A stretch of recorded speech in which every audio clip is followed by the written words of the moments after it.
Thanks for tuning into our seller interview series. Up to date, we've got an e-commerce and dropshipping business for sale in the apparel and accessories niche. Created in November 2015, this business makes $18,040 per month in net profit, and the listing number for this site is 40733. Now, we do these interviews to give potential buyers more information about both the seller and the sites they're looking to purchase. We hope these insights are helpful for you in making a buying decision. We've got the sellers with us today to go through the business and cover everything from niche selection to traffic and monetization. Thanks for coming on, Manny and Taz. No problem. No problem. Thanks for having us. Yeah, no problem, guys. Before we dive too deep into the questions, just to give a quick summary about the business for everyone out there in internet land watching and listening to this. The website was built in November 2015, as I mentioned. The monthly revenue is $36,168. Expenses $18,128, leaving that net profit of $18,040, and that is over a 12-month average. With the sale of the site includes the domain, obviously, that will be transferred to the new owner, a Facebook page with over 10,000 followers, 9 Instagram accounts totaling over 210,000 followers, and the seller will also be given access to the business manager's profile on Facebook, where they run all their retargeting and marketing campaign via Facebook ads. The sellers will also be providing their formula, how they set up the ads, as well as their social media, in particular the Instagram accounts, which are very strong for the business. Along with that, the seller will also be providing the buyer with accounts they use to promote their products and company. They have extremely close relationships with these accounts, have a network of over 10 million plus Instagram users, along with all the content files on the site that are stored in a Dropbox folder, which will be shared and transferred over to the new buyer. So, Manny and Taz, you guys have a pretty solid business here. There's a lot going on. Is this kind of your first business that you kind of grew up with, or have you guys been in the online business world for a while?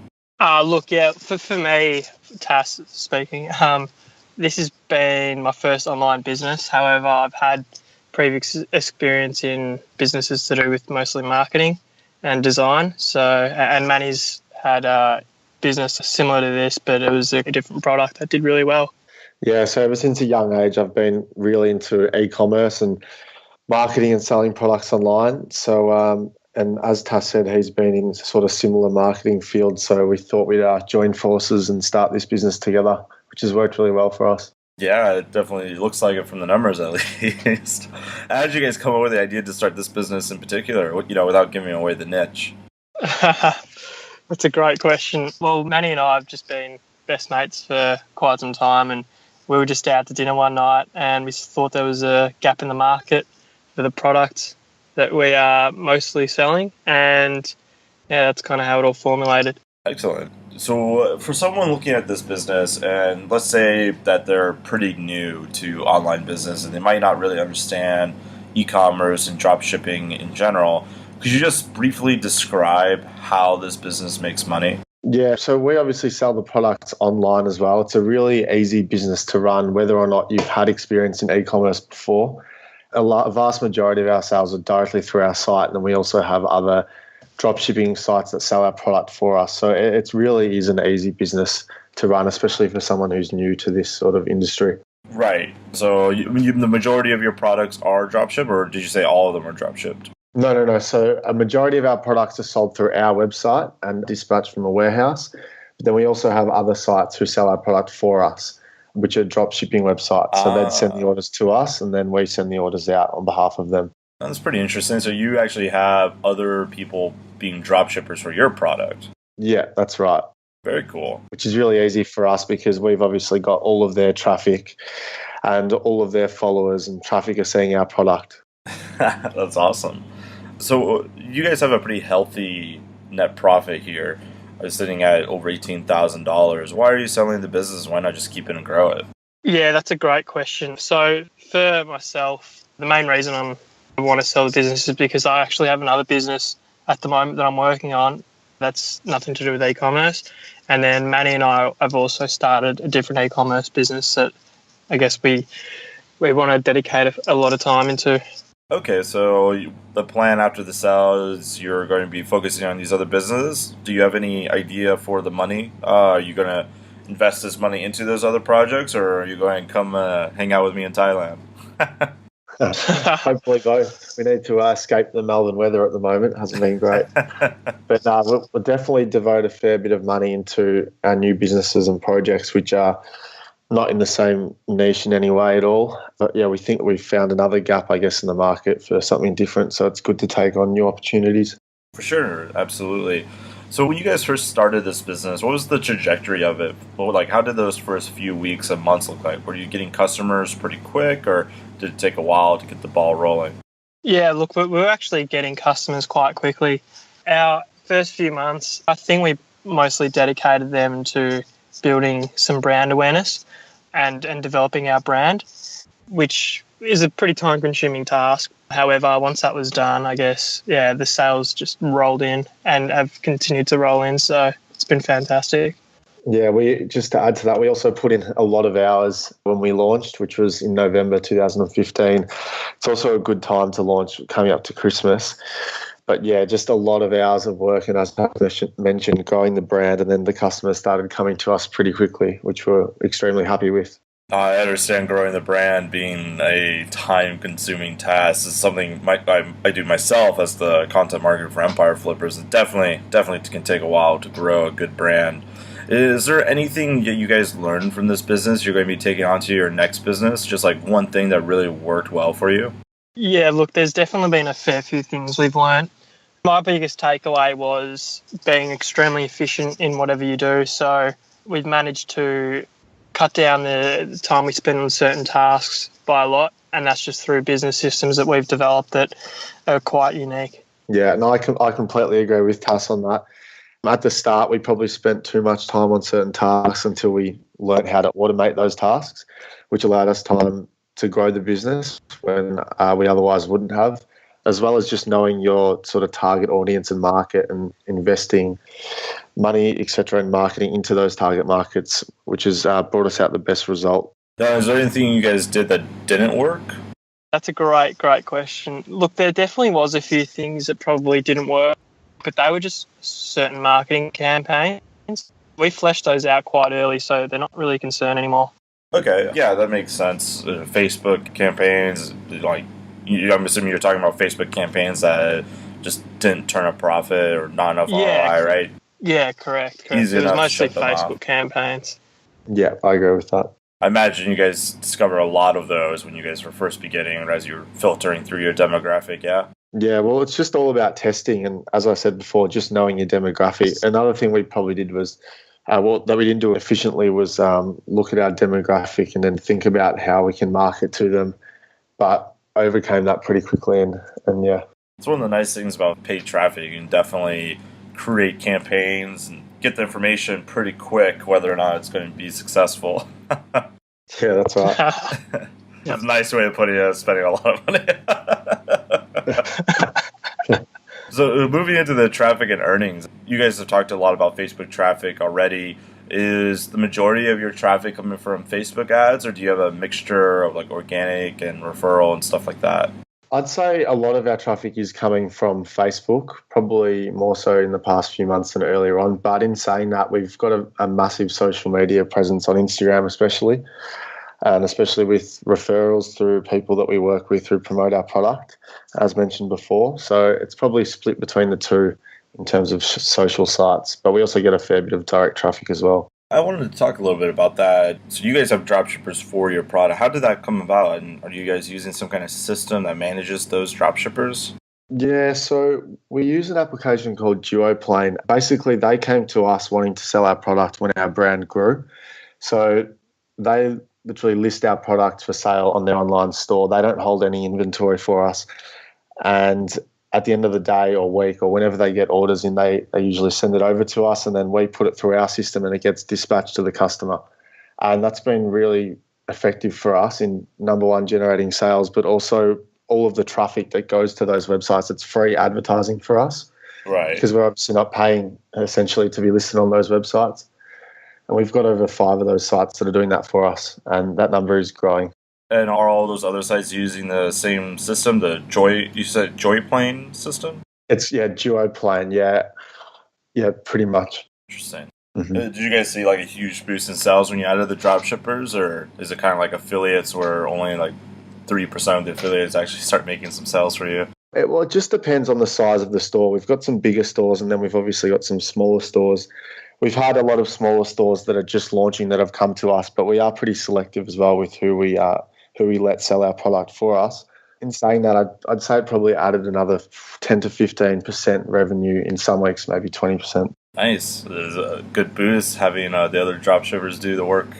It sounds like it's pretty streamlined. So yeah, it is. Awesome, man. So moving into the earning type here, do you guys mainly make all your money from one kind of product, or is it spread throughout your catalog of products?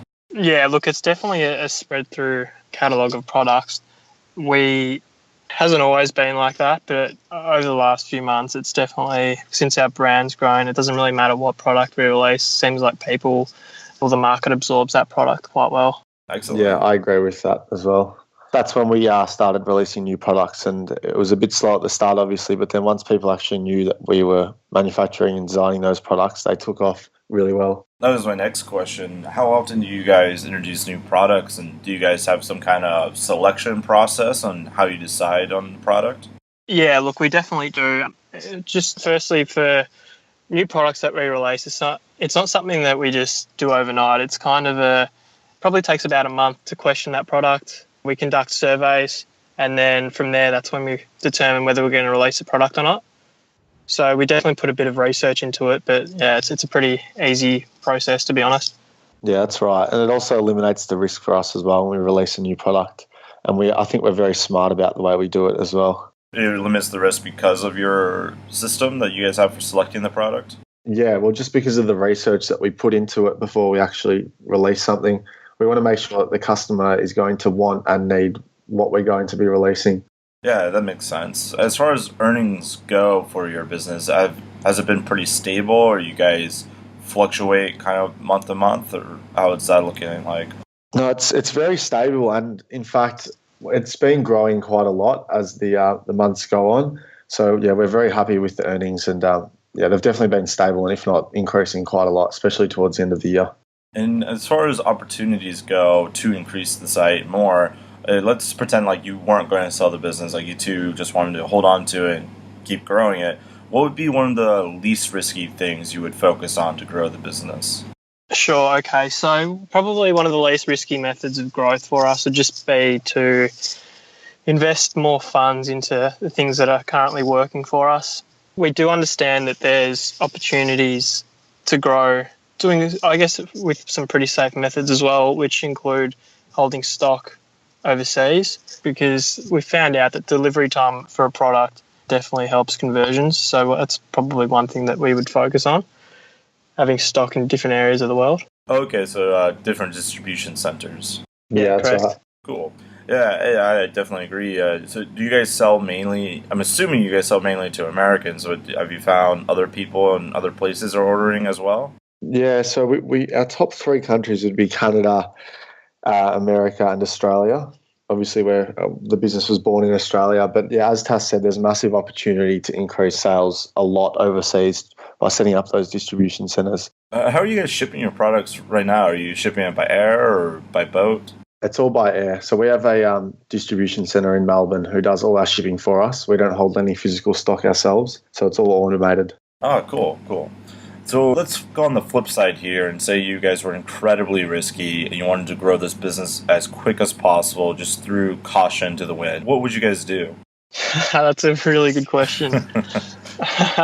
Look, there's probably a few things that we would do that we have spoken about, and there's one thing that's come up commonly is celebrity endorsements. So that's one method that we haven't explored, but it definitely helps brand recognition.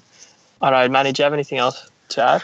Yeah, no, I completely agree with that. Probably investing more money in endorsements from people with extremely large followings, as well as, I guess, probably with the distribution side of things, setting up a team, particularly in the USA, because it's such a large country, especially in comparison to Australia, who can really push our product over there. And yeah, it's about it, I think. Excellent. Now, as far as risks do go, What do you guys think is the biggest risk that a buyer should be aware of for this business? Yeah, the biggest risk for me is making sure that you always have stock ready to sell. So let's say an item goes out of stock, you always want to have a backlog of inventory that's about to come through, because the last thing you want to do is lose potential sales. I think that's probably the biggest risk in my opinion. If you misjudge your stock or your inventory, it could be quite problematic. Yeah, I definitely agree with that. Yeah, I was going to say, a lot of times these kind of businesses, the risk, one of the big risks, other than the, sourcing and storing of the product, one of the other big risks is the traffic. But you guys have kind of gotten around that with the drop shippers working for you, so it's not as big of a deal. I mean, obviously, I'm assuming the majority of your traffic is coming from Facebook and Instagram, right?